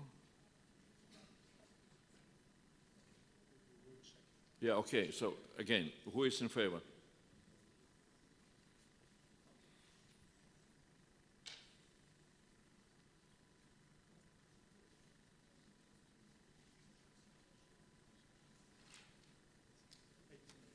$18 in favor. Who is against?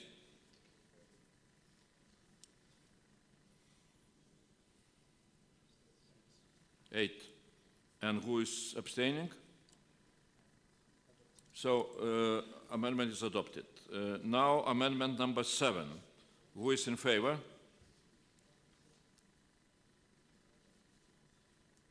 Who is against? Majority in favor.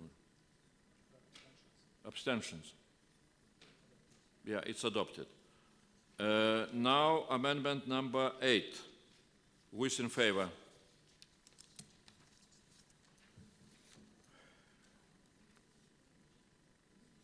Who is against?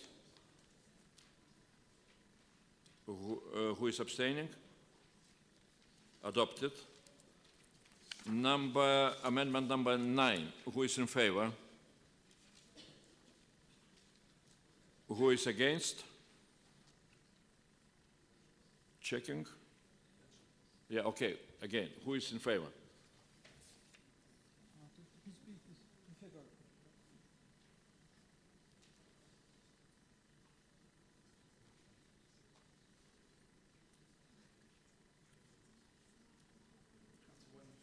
$21 in favor.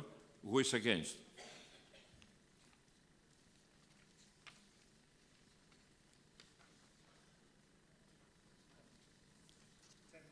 $7. And abstentions? No abstentions. So amendment is adopted. And amendment number 10. Who is in favor?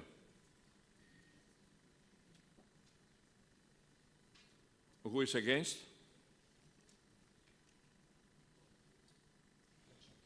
Check, okay. Again, who is in favor?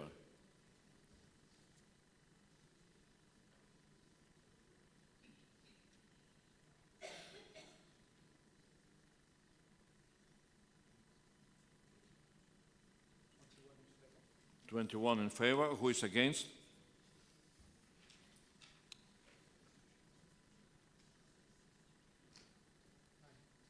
$9.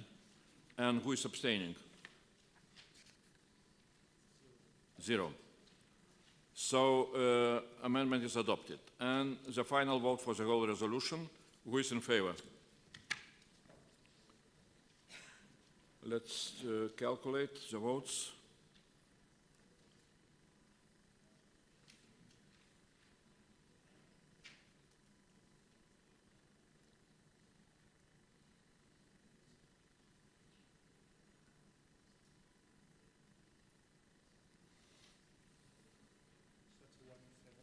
$31 in favor. Who is against? 0. And who is abstaining? 0. So, one abstention. Okay. So with 31 votes in favor, 0 against, and 1 abstention, resolution on the armed aggression of the Russian Federation against Ukraine is adopted.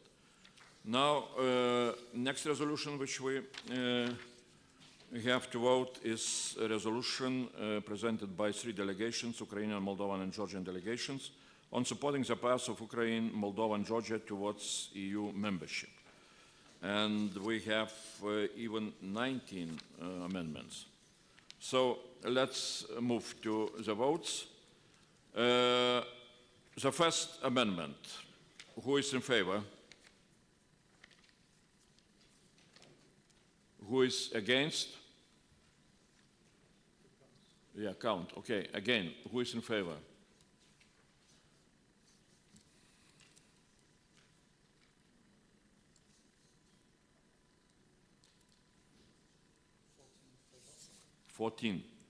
Who is against?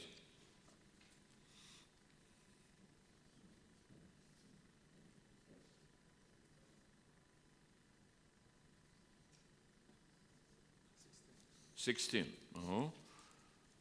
And who is abstaining? 3. So rejected. And now amendment number 2. Who is in favor? Who is against? No. So who is abstaining? It's adopted. Amendment number 3. Who is in favor? Who is against? Oh, let's calculate. Abstentions. Adopted. Okay. Now we are moving to amendment number 4. Who is in favor? Who is against? And abstentions? It's adopted. Amendment number 5. Who is in favor? Who is against? Who abstains? It's adopted. Amendment number 6. Who is in favor? Who is against? Reject or check. Okay, let's check. Who is in favor?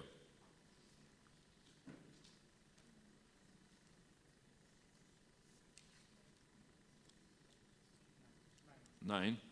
Who is against?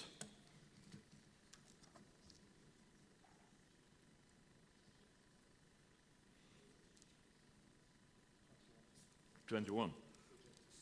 So it's abstentions. It's rejected. Yeah. Now amendment number 7. Who is in favor? Who is against? Abstentions. It's adopted. Amendment number 8. Who is in favor? Who is against? Abstentions? It's adopted. Amendment number 9. Who is in favor? Who is against? Who is abstaining? Adopted. Amendment number 10. Who is in favor? Who is against? And abstentions? Rejected. Amendment number 11. Who is in favor? Who is against? And abstentions? Adopted. Amendment number 12. It falls. Yes, it falls. So no votes on that. Then amendment number 13. Who is in favor? 13. Who is in favor? Who is against? And abstentions? Check, okay. Again, who is in favor?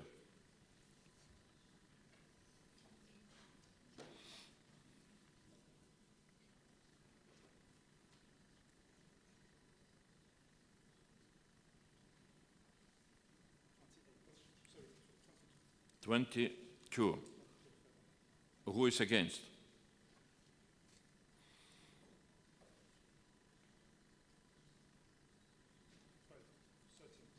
Thirteen. And abstentions? Adopted. So amendment is adopted. Now amendment number 14. Who is in favor? Who is against? And abstentions? It's adopted. Amendment number 15. Who is in favor? Who is against? Abstentions? It's adopted. Amendment number 16. Who is in favor? Who is against? No? Checking. Yeah, okay. In favor again.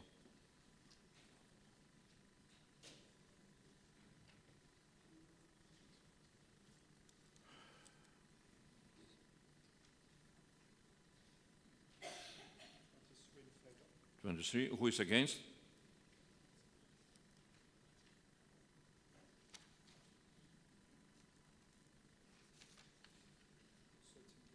Thirteen abstentions.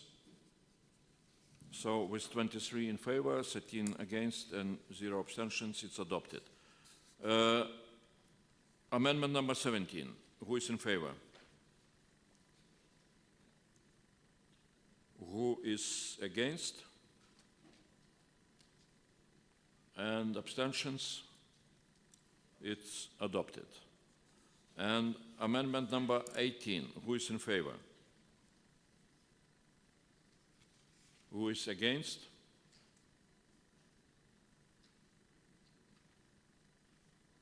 Adopted, yeah. And abstentions? It's adopted.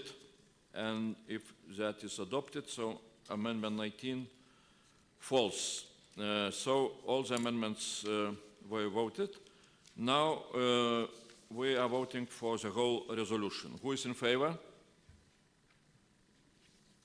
We are counting the votes.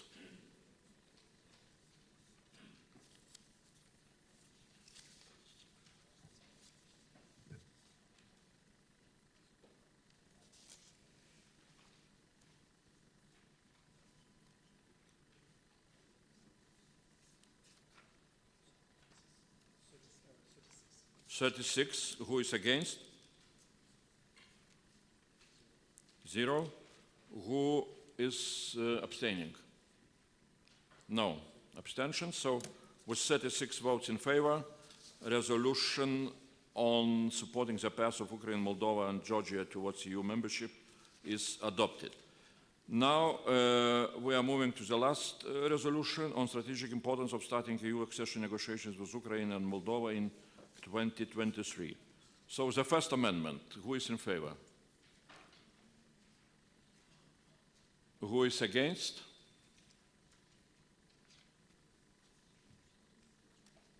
So, and abstentions? It's adopted, yes? Good. And now, second amendment, which I said that it would be good to withdraw it. Can we do it? We can do it, yes. Okay, so there is no vote on that amendment. Then third amendment. Who is in favor? Who is against? Who is abstaining? It's adopted. Amendment number 4. Who is in favor? Who is against? Who is abstaining? It's adopted. Amendment number 5. Who is in favor? Who is against? Who is abstaining? Check or not? Check. Okay. Who is in favor?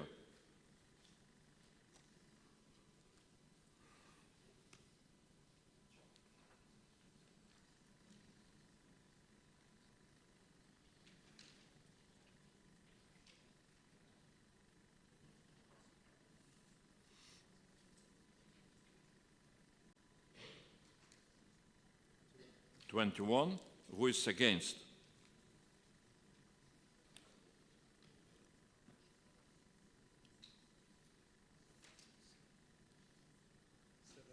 Seven against. Who is abstaining? 0. So amendment number 5 is adopted, yes?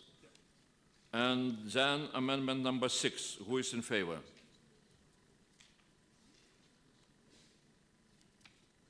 Who is against? Check. Okay. Who is in favor of amendment? Who is in favor?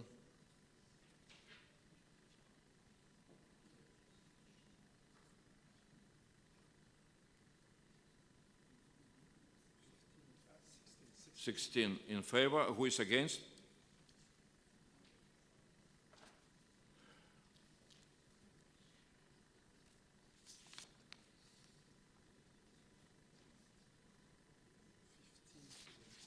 (16 in favor? 15 against. Oh, tough votes now. And abstentions? Adopted. So adopted by the 1 vote difference. And amendment number 7. Who is in favor? Ah, it falls. Yeah, sorry. Yeah, it falls. And amendment number 8. Who is in favor? Who is against? Check. Okay. Who is in favor?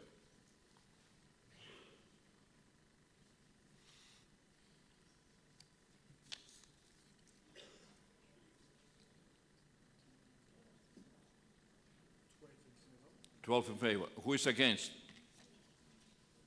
Who is against?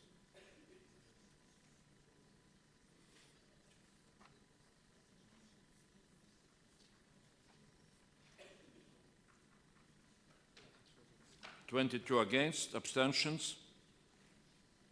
No abstentions, so it's rejected. Now the final vote for the whole resolution.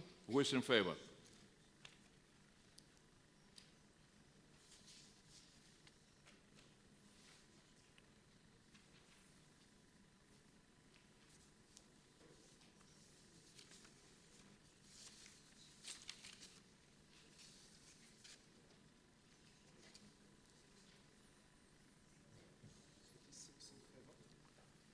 How much? 36 in favor. Who is against? 0. Who abstain? 1. So with 36 votes in favor, 0 against and 1 abstention, a resolution on strategic importance of starting EU accession negotiations with Ukraine and Moldova is adopted. So we did a great job. Thanks a lot to those who counted the votes. Thanks a lot to all those who voted. Now we are moving to next items on our agenda. And what is that? I need to look into my... short debriefing for the 2 working groups, yeah. Association of Women and... So, short debriefing by 2 co-chairs of working groups. And so, first of all, I would like to invite Marina Morozova as co-chair of the working group on Belarus to take the floor. Who is? Ah, Petras Auštrevičius, okay.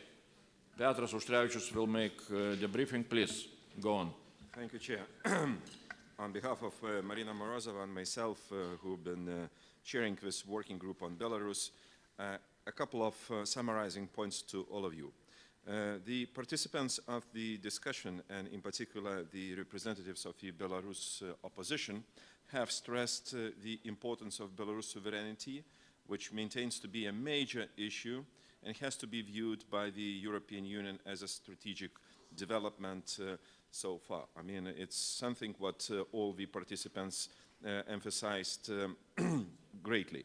Secondly, with the new Lukashenko's legislation in a couple of months to come, all opposition parties will face extinguishment, so as they will not be registered anew. It's a kind of dictatorship move which we see rather oftenly used by dictators worldwide. So the European Union and the Parliament in particular needs to react swiftly. We took a good note of this request. Effectiveness of sanctions were mentioned as circumvention of Western sanctions by Belarus regime is widely spread. My reply to the opposition leaders of Belarus is as we really follow the issue and we will come back with some reaction and decisions in due course. Fifthly, political prisoners remain to be a very sensitive issue. More than 5,000, as mentioned by somebody, of political prisoners may be counted for the time of being. Torture is spread, prison conditions remain very strict and poor. One of the final points is, as Belarus opposition is completely cut out from access to media, and the European Union support for Belarus opposition and civil society is further needed. And very final, Chair, point is the information about newly established the Coordination Council was provided. The Council consists of more than 100 representatives, and we are looking forward for engagement, effective engagement with the Coordination Council in between. So that would be all on behalf of Marina and myself. Thank you. Okay. Thanks a lot for that working group on Belarus. Now we have also working group on association association agreements, and as I understand, Maka will brief us about activities of the group. Thank you. So we had a meeting of the working group in the framework of this parliamentary assembly.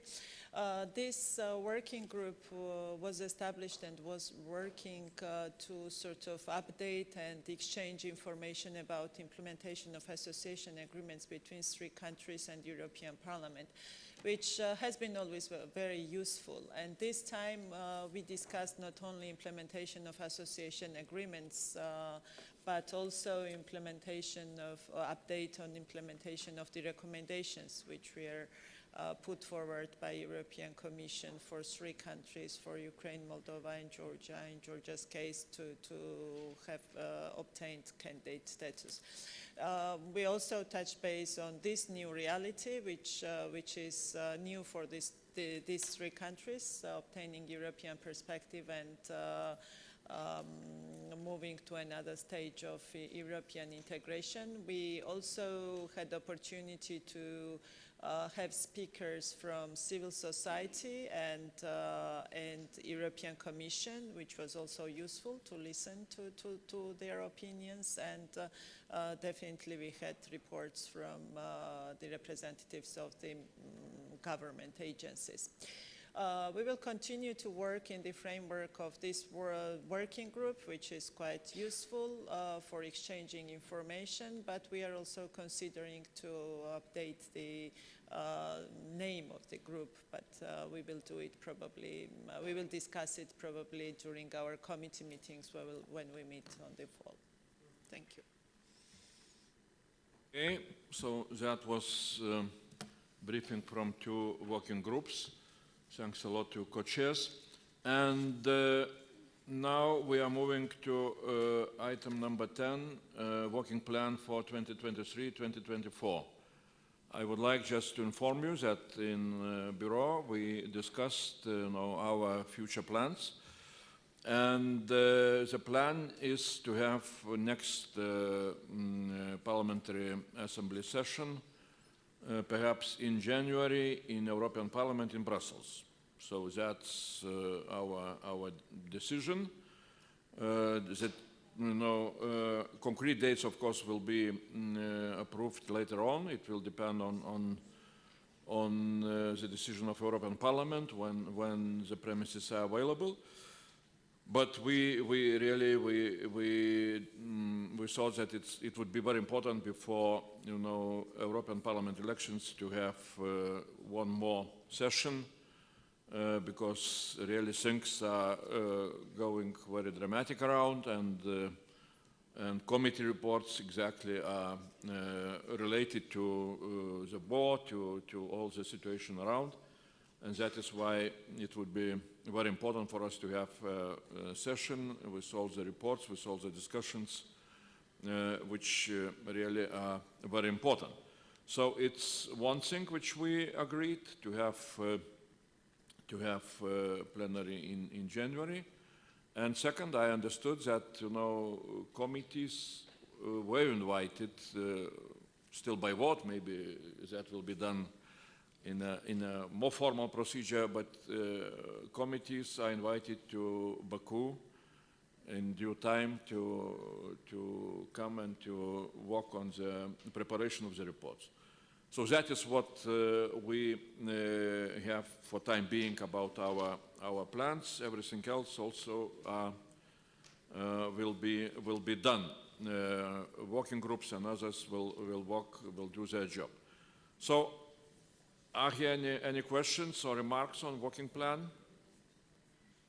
If not, then we can consider that we shall do our job in such a direction. The dates and everything else will be agreed and decided.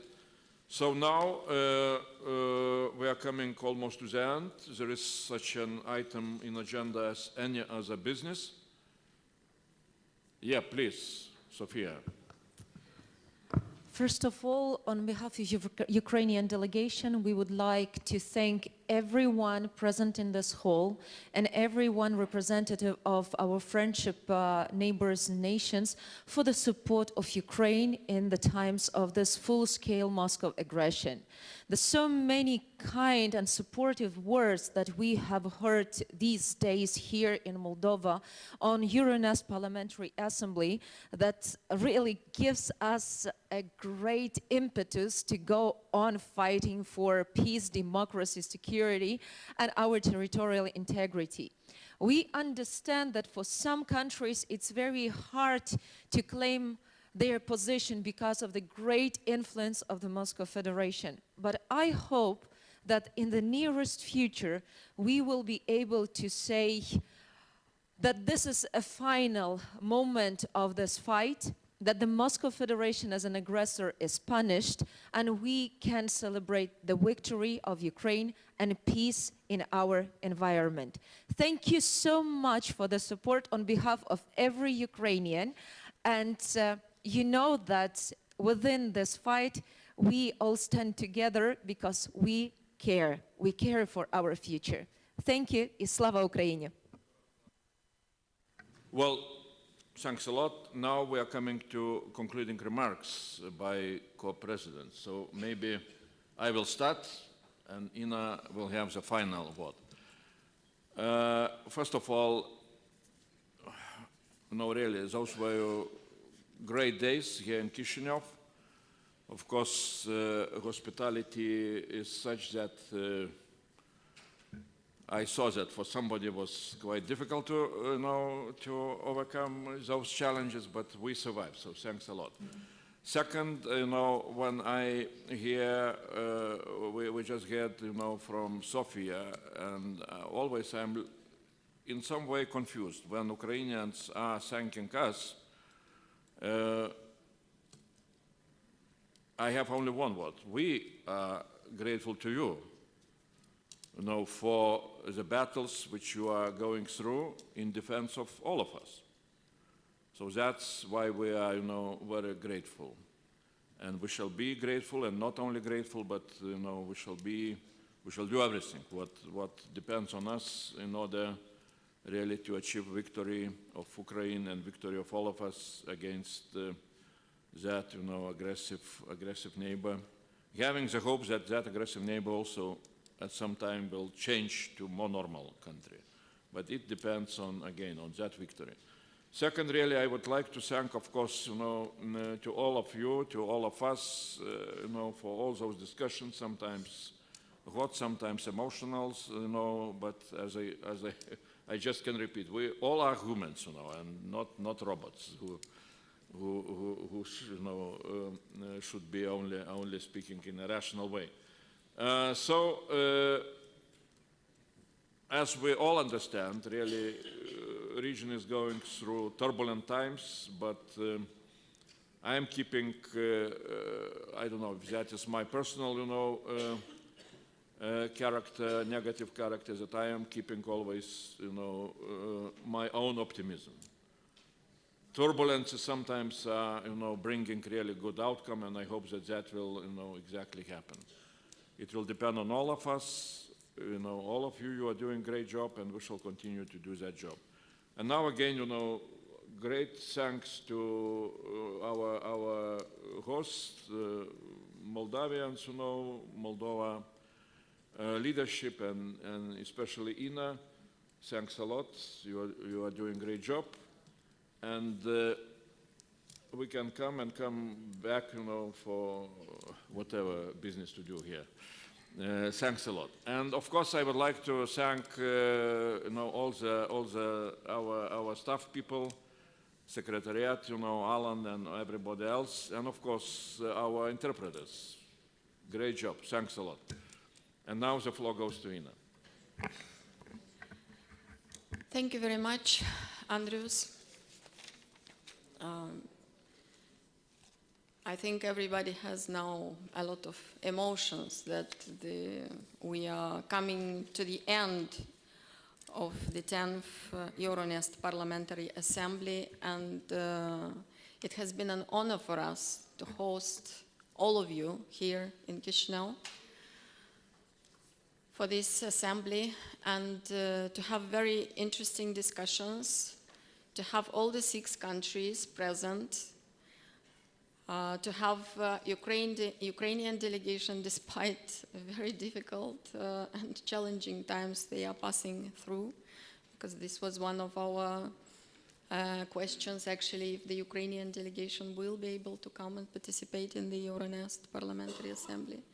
To have colleagues also from Belarus and share their views and the position on the actual situation in Belarus and how do they work to support their country. We also had very interesting discussions on the future of the Eastern Partnership, and I do hope that many of our views, opinions, proposals, recommendations will be a part of the next format of Eastern Partnership. As we promised, we will have very good weather, so the weather was with us for all these days in Moldova.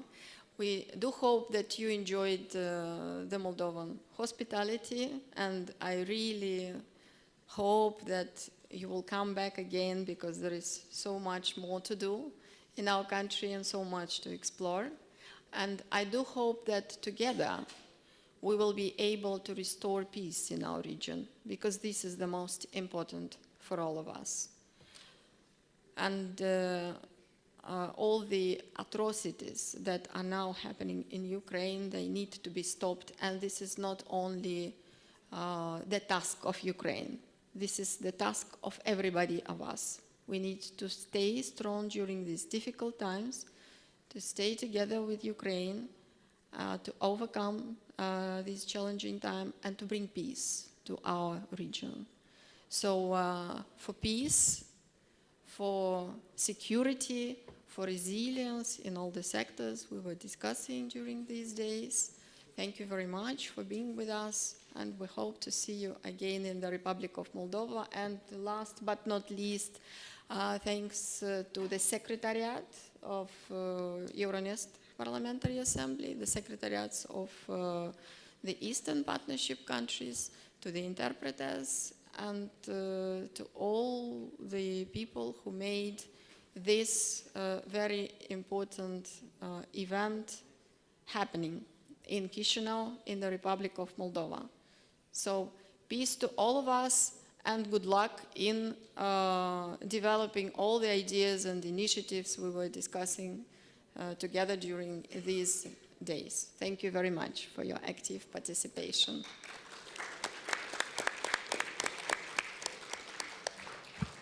Razem do перемоги. That's what we shall do. I don't know, Alan. That's all? Yes. Yes? No, nothing? Thank you very much. At 11 o'clock, so. Yeah, the press. So why we started this morning so early now?